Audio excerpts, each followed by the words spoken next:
Welcome back. A major loss for Senator John Cornyn tonight as he sees his 24 run in Congress come to an end. Yeah, with our interactive map, we're able to see how voters in each county were leaning on this topic. As you can see, an overwhelming majority for Ken Paxton. Across the state, you can see the challenger actually overwhelmingly took over this map. John Cornyn only won about 3 counties in the whole state: Austin, Dallas, the 2 biggest ones down there near Corpus Christi as well. He's represented in the red. John Cornyn is correct.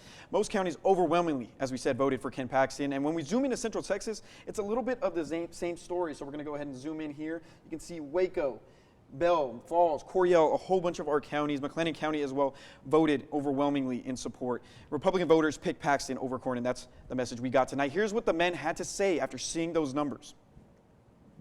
After a public service career lasting more than 4 decades and 18 consecutive campaign wins, tonight we've come up short in this primary runoff. I've said throughout this race that I trust the voters of Texas, and they've made their decision, and I must respect it. President Trump is the leader of our party, and his endorsement in this is the most powerful force in politics. And I'm honored to have his support, and I look forward to working with him in the Senate to deliver for Texas.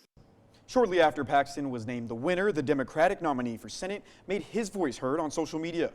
Something just happened in Texas. The most corrupt politician in America just became the Republican nominee for the United States Senate. It's time to come together. The people versus Ken Paxton.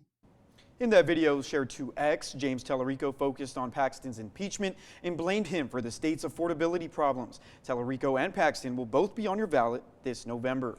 Well, now that Attorney General Ken Paxton is leaving his office, his spot is open. So taking a look now at the Republican race, on this map we have Mays Middleton facing off against Chip Roy, and this is a totally different picture than obviously the Paxton and Cornyn race. It's a little bit, I wouldn't say evenly divided, but you can tell Mays Middleton is represented by the green, and of course Chip Roy is the yellow. So across the board, obviously Mays Middleton took the win, but that story is a little bit different than what Central Texas looked like. Can we zoom in on him? Yeah, if we zoom in on Central Texas, we can actually see half of the counties are pretty much split. You can see, obviously, to the west, Waco, Bell, McLennan County, but Limestone, Robertson, Milam, Burleson, all of them were for the opponent, obviously going for Mays Middleton. So it was about a 50-50 split, at least here locally in Central Texas. And here's a quick look at the Democratic runoff, that race between Nathan Johnson and Joe Jaworski. We're going to go ahead and zoom out here, click on Democrat, and it was actually, if this can click, 60% of the votes for Nathan Johnson to about 40%, so a pretty overwhelming majority as well. Even if we look into here in Central Texas,